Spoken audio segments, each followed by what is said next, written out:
Hello friend, आप सभी को नमस्कार।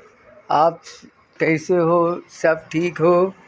आपको टेंट बनवाना हो या आपके क्षेत्र में या आपको कहीं भी बनवाना हो, संपर्क कीजिए।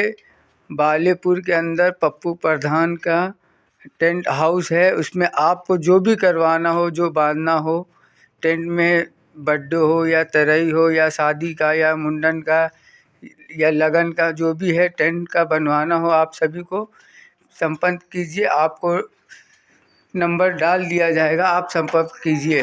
पूरा टेंट का जो भी आपको बनवाना हो फ्रेंड, सब करवा सकते हो।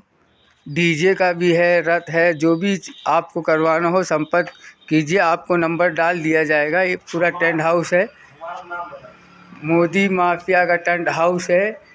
इसमें आपको जो भी संपर्क करवाना हो तो आपको नंबर भेज दिया जाएगा, डाल दिया जाएगा। आप कॉल कीजिए, जो भी करवाना हो टेंट में आप बनवा लीजिए।